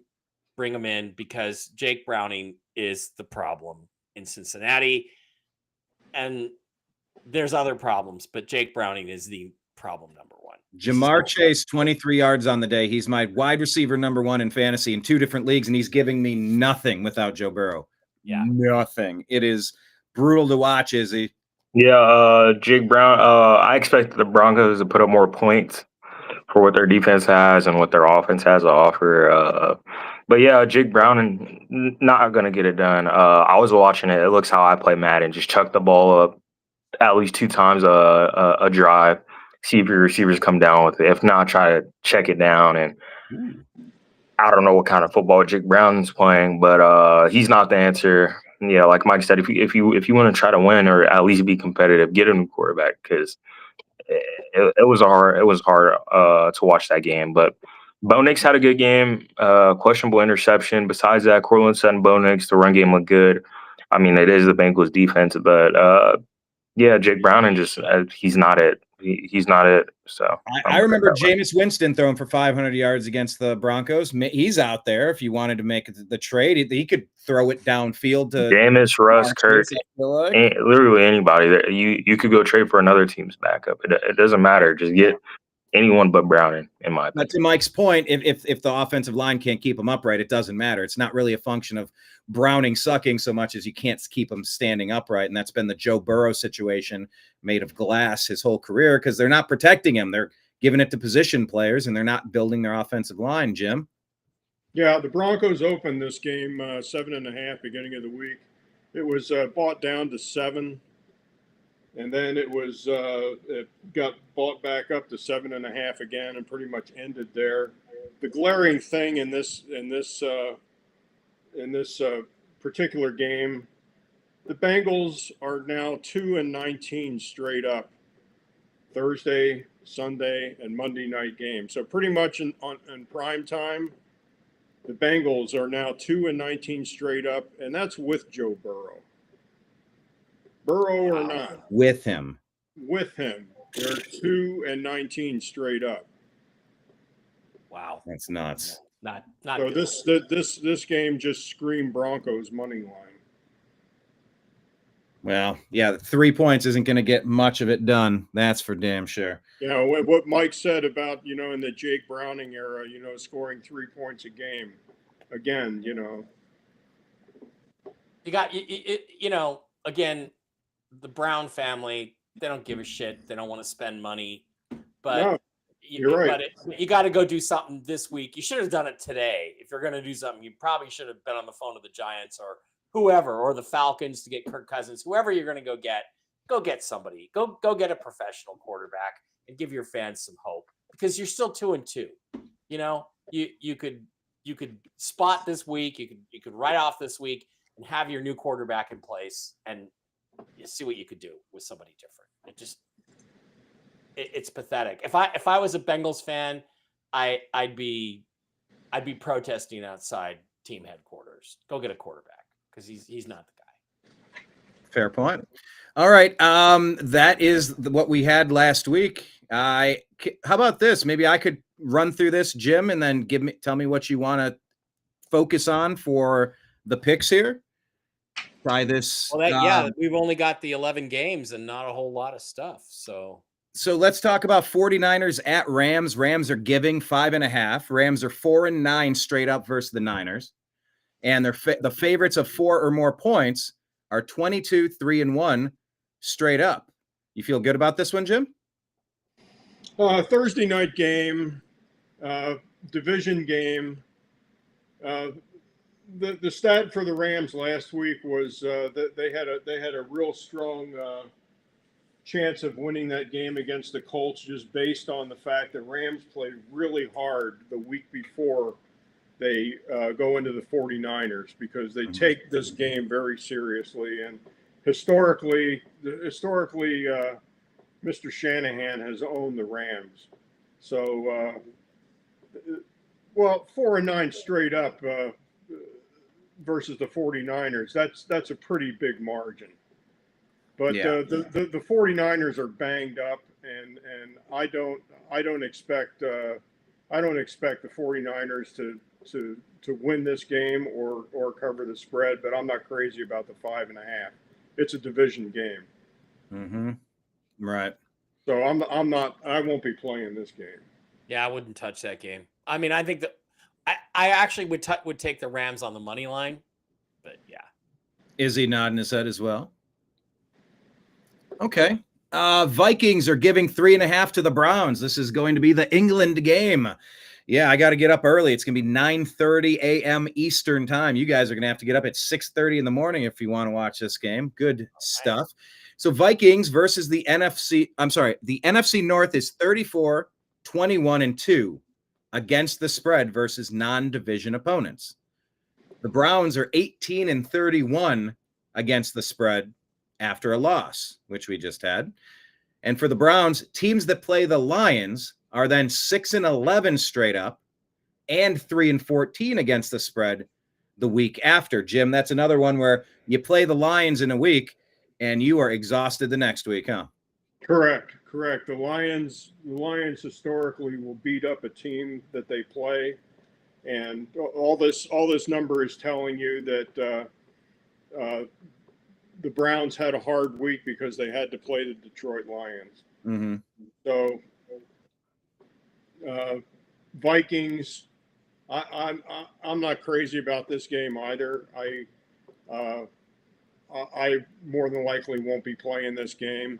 With the 3 with the hook, the 3.5. If I played this game, I would go ahead and take the Vikings on the money line. And I'm curious to see if they go with Joe Flacco or if they do. Coach Stefanski's been sort of non-committal in a unique way that he isn't normally. So who knows? Even on a short week, it's possible they give the rookie a chance to light a spark for the Cleveland Browns. Mike, Izzy, any thoughts? Another test game for Carson. I do believe JJ will come back, but yeah, that's all I gotta say. The Browns defense should have their way in this game. I mean, I don't like this game at all. I don't know what's going to happen. It's so many wild cards together. If I was the Browns, I would start the new guy. I would start Dylan Gabriel, but probably they're going to go with Flacco and fix everything because they have the mini bye. I think they have a bye, don't they, this next week after that? I don't know, Brian, but the Vikings are better than the Browns, even with Carson Wentz. But I'm not touching that game. Just not touching it. I look for the Vikings to bounce back, especially that dismal showing that they had against the Steelers in Ireland. I think the Vikings bounce back. Generally, good teams, good to excellent teams that lose a game the week before have a real good showing the week after. Gotcha. And by the way, the Browns have Vikings coming up here, then at Steelers versus Dolphins, at Patriots, and then that's going to be the bye there a couple weeks from now. So, yeah, just playing across the pond is always a strange one, and especially if you're on the coin flip chance of starting a new quarterback with another quarterback on the other team. Who the heck knows what you're going to get? Brian, it's really hard, to make a change like that when you're in a foreign country. I mean, it's not an easy thing to do by any stretch. So, and yeah, I think the Vikings played well enough last week that I wouldn't be surprised if they were able to pull it out this week, but the Browns defense is better than the Steelers defense. So this game confuses me. My caveman mind cannot wrap its head around it. So I'm just going to run away. My caveman mind was that caveman lawyer, unfrozen caveman simple. lawyer. Yeah, frozen. Yeah, unfrozen caveman lawyer. Yeah. Love that. Like simple caveman mind. Oh, rest in peace. One of the greatest comedians of all time. Okay, Raiders versus Colts. Colts are giving 6.5. Colts on their side, favorites of 4 or more points are 22, 3-1 straight up. Do you like this one, Jim? I do like this game. Like I said before, my example with the Vikings, the Colts are a good football team, and I see them bouncing back after that loss to the Rams. And Izzy's rolling his eyes; he doesn't agree. So, if you actually think the Raiders are going to cover this 6.5, Izzy? Oh no, I agree. don't think I so. agree. I'm Colts all the way. I got the Colts. Smith is starting this game, as far as the last I heard. So As long as Geno's a quarterback, I don't think they're winning a game. okay, that's what we're looking for: wins and losses. So yeah, I like the Colts in this game. They're going to bounce back. I think they're going to destroy Vegas. By the way, one more quick point on if they switch a quarterback in Cleveland. Obviously, Joe Flacco's not getting anything done. But if you're not aware, Dylan Gabriel played college football 6 years. He was at UCF, then Oklahoma, and then Oregon for the final year. He had the COVID-19 pandemic waiver. The guy's less of a rookie than you've ever seen. He's the most prepared rookie you've ever seen, even on a short week, even in another country. Just a little caveat. Mike, do you have any thoughts on this? Nope. Well, what, the Raiders Colts? Raiders Colts given I'm 6.5. Colts on the money line, and I'm going to walk away with money. That's what There you go. Giants versus the Saints. This is a pretty doggone close. Saints are giving 1.5. Saints are favored by 1.5. So the Giants are 20-14 against the spread as a road dog. Spencer Rattler is 0-10 straight up as the starter. What does this translate into for you, Jim? This is a corner TV game. I won't be watching this game, and I more than likely will not be playing this game. I don't understand the line. Normally, when a team has a good showing, especially a poor football team like the East Rutherford Giants, I mean, them going into a dog as a dog against the Saints, and especially having Jackson Dart. What they're telling you is that the Giants are probably on a neutral field would be a 1.5 favorite, because home field advantage is usually worth 2.5 to 3 points. Mm-hmm. So that's why they're favoring the Saints in this game. Are they the Aints or the Saints? Are they doing the paper bag thing over their heads again? I mean, is that really a home field? I don't know if they started that yet, and that's the thing they used to do. When Archie Manning was the quarterback for the Saints. But Spencer Rattler, 0-10 straight up as a starter. Say no more. Yeah, and the Giants without their number one receiver. Izzy, Mike, any thoughts on this? No. No, not really. It's going to be worse. One of the worst games of the year. Well, the way the NFL, any given Sunday, who knows? Maybe we'll see a 37-34 burnout or something. But yeah, we'll just keep our eyes lightly on this one out of the corner. Yeah, the point total is relatively low on this. Also, the point total is 41.5. Okay. So if you're a degenerate like Mike, and you got to bet the game, bet the under. Gotcha. All right. Cowboys are playing the Jets. Cowboys are giving 2.5 at the Jets. The Jets are 6-16 against the spread when the spread is between +3 and -3. Jim? Yeah, Cowboys going into the Jets. I mean, Cowboys are going to be exhausted in this game. After playing that long overtime game against the Packers. Again, I don't have an opinion one way or another on this game, other than the Jets statistically are 6-16 against the spread. When the spread's between 3 and -3. I won't be playing this game. Anyone playing this game? Mike, is he?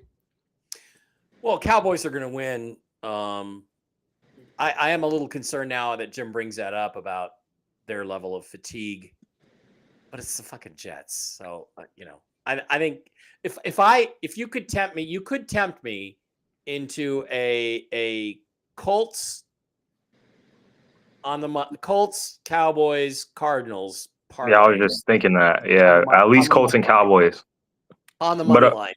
But one thing to throw in for you guys, we're getting our star linebacker back, Demarion Overshown. He played a great year last year until he got hurt again, and we're getting our third round corner, Siobhan Rebel, and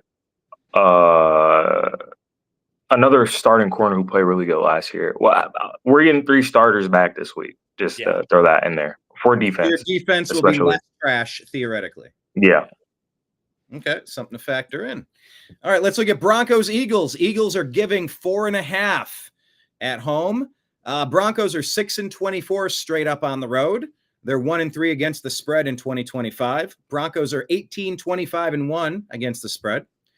Now the Eagles are 17-8 against the spread. Hurts is 18-0 straight up as a home favorite. 18-0 straight up as a home favorite. Eagles favorites of 4 or more points are 22-3-1 straight up, Jim. Yeah, the play here obviously is going to be the Eagles. The Broncos are not a good road team, especially just after playing on Monday Night Football. They're going to have a one less day of practice, traveling to the Eastern time zone. We're talking about practice, man, not a game. Not a game. We're talking practice. Mike, thoughts on this game? Well, again, Eagles to win for sure. Now I'm starting to think, okay, I'm going to go Colts, Eagles, Cardinals, Cowboys. I don't know. I'm confused. I like the Eagles to win this game pretty comfortably. 4.5 is a little high for me. But I like the Eagles obviously to win. Well, if you think the Eagles 4.5 is high, how about the Cardinals giving 8.5 to the Titans? At home, the Cardinals there. So the Titans are 10-10-1, 10-10-1 against the spread on the road after a loss. The Titans are 3-18 against the spread. They're just not getting it done. And the Cardinals, favorites of 4 or more points, are 22-3-1 straight up, Jim. Yeah, Cardinals on the money line all day on this game. 8.5. Your mama bets 8.5. I'm not laying 8.5, especially a corner TV game like this one. Yeah, not in an NFL game. The Cardinals are not all that. Kyler Murray's not all that, and the Titans are horrific. So terrible. All that equals taking the Cardinals on the money line. Mike, do you agree? Yeah, absolutely. Geez, I like the Rams. I like the Colts. I don't like the Cowboys as much, but I like the Eagles. I like the Cardinals. Damn, I like a lot of teams this week. I think that Broncos thing could be a little sneaky. I don't know. I just have a feeling of sneakiness there. But I don't see that. Look, I watched, the Broncos in fairly significant detail last night, and I don't see how they beat the Eagles. So okay. Let's look at Lions Bengals. Lions are giving up 10.5 on the road in Cincinnati against the Bengals. Lions are 40-12 straight up, 15-7 against the spread. Jared Goff is 20-5 against the spread on the road. Lions favorites of 4 or more points are 22-3-1 straight up. Lions double-digit favorites are 10-10 against the spread and 18-2 straight up. The NFC North is 34-21-2 against the spread versus non-division opponents, Jim. Yeah, again, another money line bet. I'm not laying 10.5 with any game. 3 points for the Bengals, 3 points for the Bengals. The Lions are easily putting 40 points on the board, 31, 35. I don't know. If you need an example, see the Bills-Saints game last week. Okay. So I'm not laying double-digit favorites. I know the Bengals are horrific, and Mike's probably right. The Bengals are probably going to score a field goal, and that's probably going to be it. So, the Lions all day on the money line. Izzy, Mike, thoughts? Anything? Yeah. Yep. Lions on the money line. Absolutely. 10.5 is just too much. All right. Although they'll probably win it. But, this is one of those games, Jim, like you said before, so let's say the Lions get up 24-3 in the third quarter. They just take their foot off the gas, and maybe the Bengals get a garbage time touchdown or 2. And it's just too big a line to take that risk. Yeah. Fair point. All right. Redskins at Chargers. Chargers are giving 2.5, and the Redskins are 15-9 against the spread, Jim. Yeah, not a lot of information on this game. Okay. That's pretty much it. I looked as I think the Chargers will destroy the Redskins in this game, especially coming off that embarrassing loss back east That was against Vrabel's Patriots. So I would 2.5 is a good number. I would go ahead and make a play with Harbaugh and Justin Hebert on the San Diego Superchargers. Justin Hebert. Bobby Hebert. That's goes back to Bobby Hebert, New Orleans Saints. Nice reference. I thought I went in for a deep cut when I pulled up the Saints quarterback, but you got me with the Bobby Hebert. Patriots Bills. Bills are giving 8.5 points. Okay. Vrabel is 26-14-1 against the spread as a dog of 3 or more points. Bills are 13-0 straight up at home. They're 14-10 against the spread. And the Bills, favorites of 4 or more points, are 22-3-1 straight up. Yeah, there's no way in my lifetime I'm laying 8.5 in a division game with the Patriots. This is not a big travel game. You know, Foxborough is not that far from Buffalo. It's not a big travel game. Bills 13-0 straight up at home. If you absolutely somebody puts a gun to your head, it's Bills money line. You ain't laying that 8.5. Not in a division game like this. Well, and the Bills didn't play that well last week against the Saints. The Saints stayed in the game competitive. So correct. I figure the Patriots are better than the Saints for sure. So correct. And then we got Chiefs giving 3 against the Jaguars. Jaguars are at home. Chiefs are 7-11 against the spread. Go get a Slurpee. Patrick Mahomes is 29-12-1 straight up as a favorite of 3 or fewer points or an underdog, Jim. Yeah, I'm not crazy about this game. Chiefs haven't been that impressive on the road this year, and the Jaguars are coming off a big win in Santa Clara, so you know their heads might be pretty big in this game. I'm not looking to play this game at all. If I'm looking for a hedge game, I'm probably go ahead and take Buffalo on the money line if you absolutely have to have a hedge to protect your ticket. You know, and we discussed that at length last week. So. Right. Okay. Well, any final thoughts on that? Are we good? All right.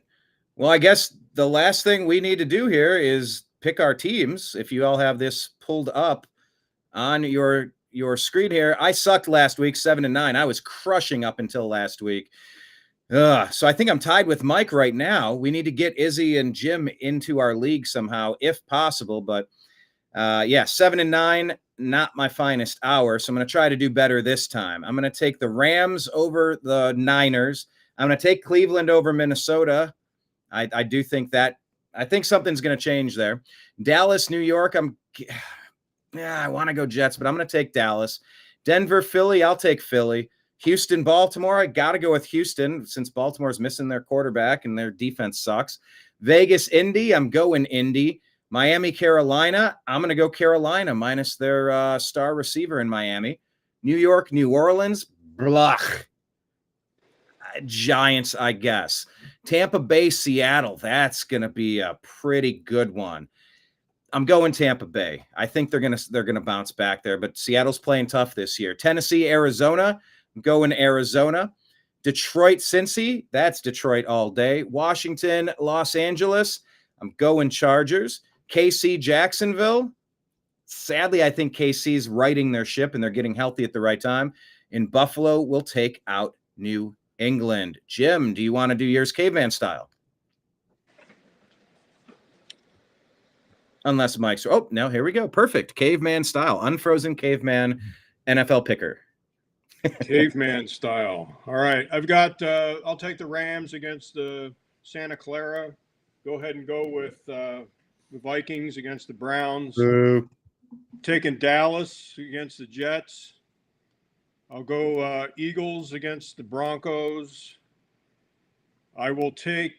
I'll roll the dice and I'll say that Baltimore squeaks out a win against DeMeco Ryans. And I'll go ahead and take Indy against the Raiders. I'll take the Panthers to go ahead and beat the Dolphins after their big win on Monday night. I'll take the Giants to beat the Saints. I got our Seahawks against the Buccaneers. I'll take Arizona all day against the worst team in the league. We'll go Detroit against the Bengals. Chargers will beat the Redskins. Buffalo will squeak one out against Vrabel and the boys. And I looked for Jacksonville to go ahead and win this game against Mahomes. And before you spin it, what was your record last week? What's your overall? Because I know I'm tied with Mike. We're 41-23. That's solid. Last week was not good. It was 11-5 last week. You're 41-23. I'm 43-21. I mean, we're all starting to get bunched up here. Yes, last week kind of rocked a lot of us. Let's see what Michael Penis Jr. is going to do. How did he do last week, Mike? Well, last week I was 12-4. I can't really say anything bad about that. 43-21 for the season, so coming off a bad week. Let's jump ahead to week number 5. And San Francisco, Los Angeles. Again, I think 49ers are beat up. Rams are going to pull it out again. They're at home. Cleveland Browns versus Minnesota Vikings. Sorry, the Vikings are a little more complete. I think that they're going to win that game. And Cleveland is, I believe, journeyed to Ireland this week. And so it's going to be just an advantage to the Vikings for that. That's right. Cowboys over the Jets. Until the Jets show me something, I'm not taking them. I like. By the way, Mike, how weird is that they're doing Ireland and then England? How weird is that? You're doing two across the pond. That's so weird. Well, they're trying to grow the game internationally, so that's what you got to do. You got to have a lot of games. So, but the same team doing it weeks back to back. Yeah, that's the part that's weird for me. It is a little weird, but. Minnesota got a Super Bowl. Explain that one to me. Well, and also the lore of the Vikings coming over from, that general region of the universe. Did invade England and Ireland back in the day, so who knows? Maybe that's part of it. Holy shit, we're getting a history lesson. Yeah. Eagles, Broncos. Broncos looked okay, but they were only playing the Bengals last night. I think they go on the road and get roasted by the Eagles. Houston and Baltimore. Look, I know Lamar's out. I know he's out. I love CJ Stroud. I love him. But I can't see them Texans going on the road and beating any team, much less the Ravens. I think the Ravens have enough left, and they're desperate enough. They'll win it. I like Colts over the Raiders. Absolutely. Crummy game of the week. Do the Panthers bounce back to their form of 2 weeks ago at home? I think they do. I just don't believe in the Dolphins, even though I'd take Tua over Bryce Young in a flash. Saints, Giants. I'd like to pick Spencer Rattler to get his first victory as a starter. I can't. I just don't think they're very good at all. And the Giants are still riding the Jackson Dart high. He will probably struggle a little bit, but I do think the Giants have enough juice to go in there and beat the Saints. And I'm going to have to endure all the Russell Wilson is 0-3 and Jackson Dart is 2-0 stuff this week. But that's okay, because 7 weeks from now, I'm going to be the one putting up the Miss Me Yet Russell Wilson posters on their Twitter feeds. Tampa Bay, Seattle. This is a game I would have picked Tampa. Both teams are 3-1, but they're really beat up. So I'm going to take the Seahawks at home to edge one out against the hyper-competitive Baker Mayfield. Cards, Titans. I just can't pick the Titans. I think the Cards get back to winning ways at 3-2. Bengals, Detroit. Come on. I think that since the Bengals haven't done anything at quarterback yet, this may be the week where the fans start screaming from the rafters, if you don't go get another quarterback, we're going to lynch you, Mr. Brown. Something like that. That is the Kitty Cat Bowl. You got the Lions and the Bengals. The Kitty Cat Bowl. I'm not willing to give the points, but I can see this game being 43-3 or 43-6 at home. And when you get I think this is the game that if the Bengals haven't made a move at quarterback yet, they will after this game. I like the Commanders Redskins over the Chargers. Chargers just looked awful last week, and they're down to their third string left tackle. I think that the Redskins are going to take advantage of that. I like the Bills just barely over New England. If New England plays as well as they played last week, they're going to give them a game. And I like the Chiefs. I think they're on a roll. I think they're getting their momentum going. It is a September Andy Reid, Patrick Mahomes game. As much as the Jaguars have some things to be positive about, I do think the Chiefs come in and squeak that one out. The only way that game turns is but it's October now, Mike. Well, yeah, that's true. Technically, it's October, but the only way that game turns, in my opinion, is if it's 100 degrees. Then I think that the Chiefs might wilt a little bit in that weather. But I have two things to say. I have my big balls and my little balls parlays for this week. My little balls, tiny balls, Rams, Cards, Lions on the money line. These are all weak ass money line parlays. But my big balls parlay is: do I have the guts to do this and risk a meager $100? Rams, Colts, Eagles, Cardinals, Lions, all on the money line. That's my big balls money line. I don't know. I'm going to bet one of those two this week. I don't know. Big balls, little balls. I sense a new segment coming. We got to put this out on X. Over at Seahawk Boy Mike B. All right, Izzy, let's get yours. How did you do last week? What's your overall? And let's get your picks. Yeah, I know. I did bad last week. I did horrible. I went 8-8. Better than I did. Yeah, it was a pretty bad week last week. I gotta go caveman style again. I'm still streaming off my phone. So San Francisco, Los Angeles, I got the Rams. I feel like Puka Nacua is gonna torch it. If you like player props, I say smash the over on that one. Vikings, Browns. I really want to give it to the Browns, but I don't know what's gonna happen with that QB situation.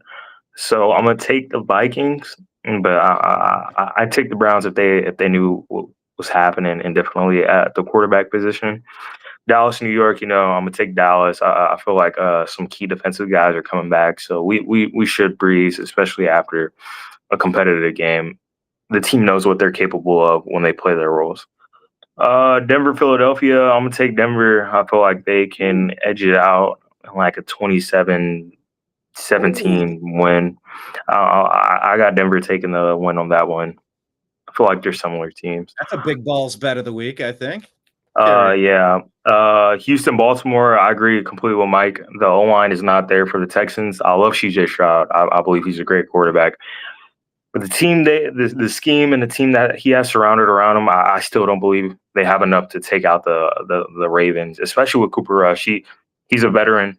He can come in. He's a serviceable backup. He can win you a game if you need it. So I'm gonna take the Ravens there. Raiders,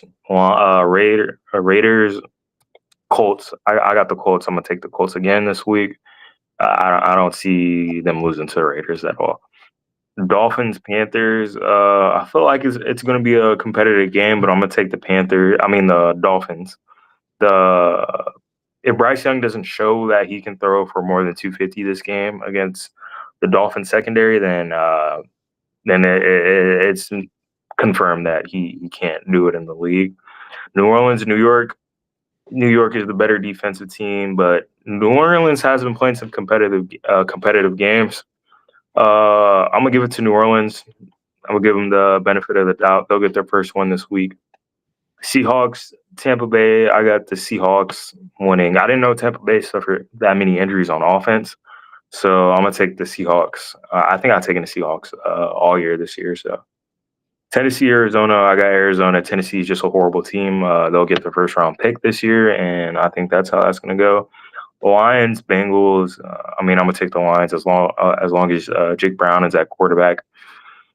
They're not winning a game. Chargers, Redskins. Yeah, I know they lose Joe Alt. That's a huge loss. And yeah, I'm gonna take the Chargers. I'm gonna still go with Justin Herbert. I feel like last week was a bad week. Get your first loss out the way. See how it goes from there. Bills, Patriots. I'm gonna take the Bills. All the betting statistics were there. So I'm gonna go with them, and then Kansas City, Jacksonville. I got Jacksonville going 4-1. That's another ballsy pick I got. So those are my picks for this week. All right. Excellent, fellas. So I guess we're going to just avoid the Bad Bunny conversation. Any final thoughts, Mike? Any upcoming event you want to tell people about?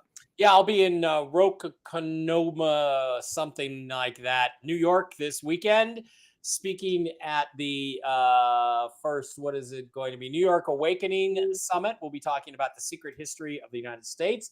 And then I jump on a plane to Orlando from New York to go to the Super Soldier Activation Conference the following Thursday, Friday, Saturday, and Sunday at Disney World or near Disney World. I'll be hanging around Disney World.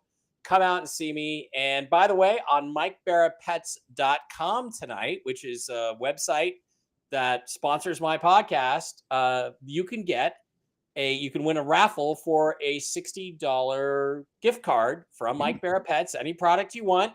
All you have to do is order something before midnight tonight, and you're in the raffle, and we'll pick a winner tomorrow. That's Mike Bara Pets. Pets.com. Nice. Mushroom-based, holistic supplements for your dogs, all your fur babies, dogs, cats, horses, donkeys, whatever. Interesting. And humans. Very cool. Izzy, final Great. words? Final words is the Dodgers are going to sweep the Reds, and hopefully we get a Dodger Mariner World Series. That'd be awesome. Yeah. But, I mean, I'm rooting for the Mets if the Dodgers lose. I mean, the Mariners if the Dodgers lose. Jim, final thoughts? Yeah, final thoughts. The Falcons, the Bears, the Packers, and the Steelers all have the week off. So we're playing a short schedule this week. And I'm not going to watch the baseball. I'm going to go in my backyard and watch the grass grow. Well, look, we're down 0-1 against the Tigers. Tarek Skubal pitched a great game, but we had 2 unforced errors. We beat ourselves, but the next 2 games are still in Cleveland. We just got to win 2 in a row to keep it going, to go play the Seattle Mariners in the next round. Fingers crossed. Go Try. Yeah, that'd be fun. Yeah. You know, I got some Tribe ties. So. Oh yeah, Izzy's got a custom Indians hat with his name on it. Maybe he'll wear it. If you guys got the time, New York Yankees, Boston, top of the 7th, 2 on, 1 out. Great pitching out. So. Heck yeah. Well, gentlemen, go watch his grass grow. Well, you live in Vegas. There's no grass. It's just dust. And if anybody needs legal representation, we've got Dewey Cheatham and Howell. Why I oughta. All right. Gentlemen, thank you so much. We'll be back next week for Strictly Football. We appreciate you. We love you, and we'll talk to you again soon. Take care, everyone. Yep. Until next time. Bye-bye. Hi, this is Eric Metcalf, and you're watching Unhappy Hour.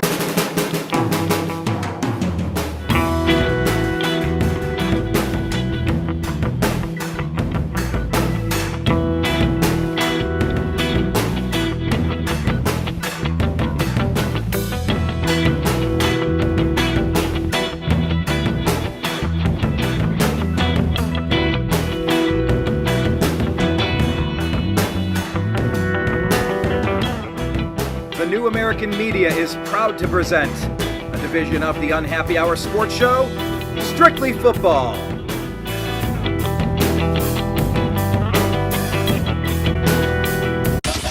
It's the